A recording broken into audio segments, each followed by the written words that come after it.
Assalamualaikum warahmatullahi wabarakatuh. Saya Nasrullah, mahasiswa Institut Agama Islam Negeri Langsa, Prodi Hukum Ekonomi Syariah. Saat ini saya sedang melaksanakan kuliah pengabdian masyarakat dari rumah berbasis media sosial.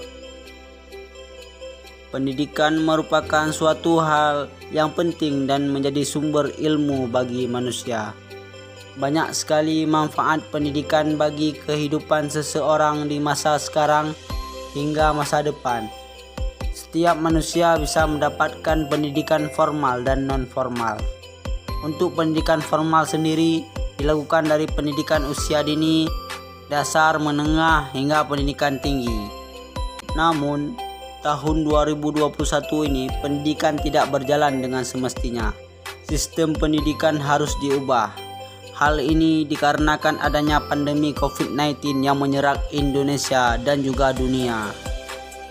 Maka dari itu, kita semua harus menjaga kebersihan diri dan lingkungan serta tidak perlu beraktivitas di luar rumah.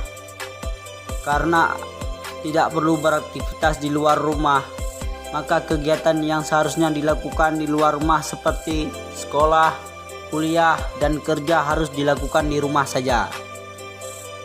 Pendidikan merupakan salah satu faktor yang sangat terdampak dengan adanya wabah COVID-19 ini.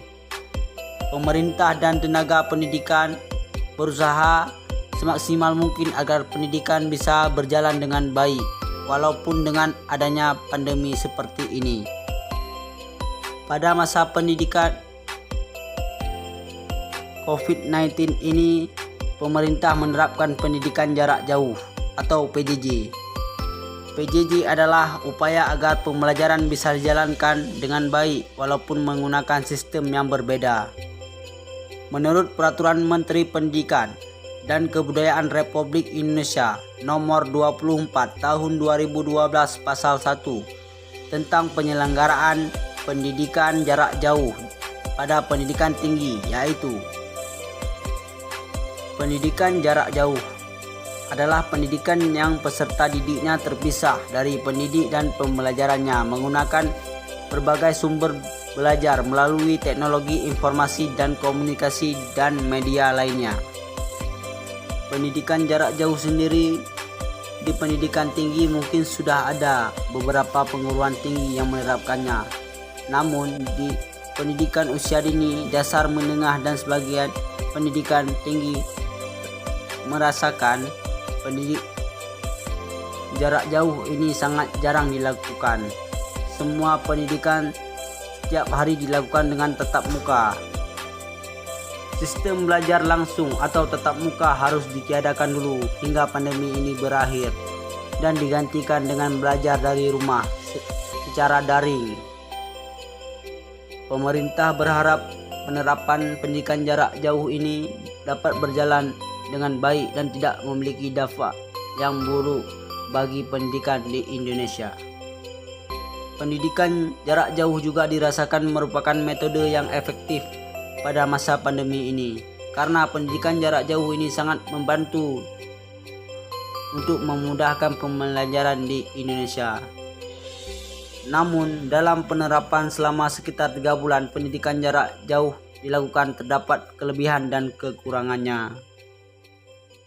Kelebihan dari pendidikan jarak jauh adalah mudah diakses secara online. Waktu untuk review tugas menjadi lebih lama karena tidak ada batasan waktu seperti tatap muka di kelas. Selama masa pandemi ini pun banyak sekali instansi maupun perorangan membagikan e-book secara gratis, sehingga siswa dapat mengakses e-book tersebut untuk membaca dan dapat membantu mengerjakan tugas. Untuk mahasiswa pun e-book ini sangat membantu karena mahasiswa dapat mengakses jurnal-jurnal online untuk membantu mereka mengerjakan tugas. Walaupun banyak kelebihan dalam menerapkan pendidikan jarak jauh, tapi ada juga kesulitan selama penerapannya.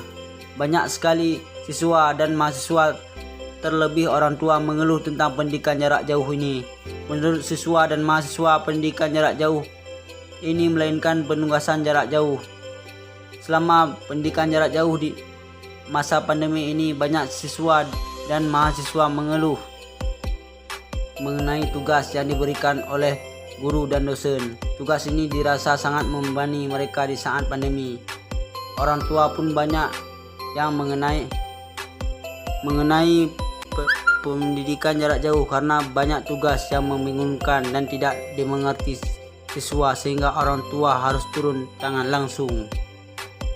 Kendala pendidikan jarak jauh lainnya adalah sinyal internet. Banyak siswa dan mahasiswa yang tinggal di daerah yang cukup sulit jangkauan sinyal, sehingga ini menyulitkan mereka untuk melakukan pendidikan jarak jauh. Kendala lainnya adalah banyak siswa yang tidak memiliki komputer dan laptop, sehingga ini cukup menyulitkan dalam melaksanakan pendidikan jarak jauh. Walaupun terdapat kelebihan dan kekurangan dalam pendidikan jarak jauh, tapi pendidikan harus tetap dijalankan sesuai dengan keadaan yang sedang terjadi, karena tidak mungkin apabila pendidikan harus diberhentikan. Maka dari itu, kita sebagai siswa maupun mengejar harus melaksanakan pendidikan jarak jauh sebaik mungkin agar pelaksanaan pendidikan tetap berjalan dengan baik, dan juga semoga pandemi COVID-19 ini segera berakhir agar pendidikan bisa berjalan seperti sebelumnya.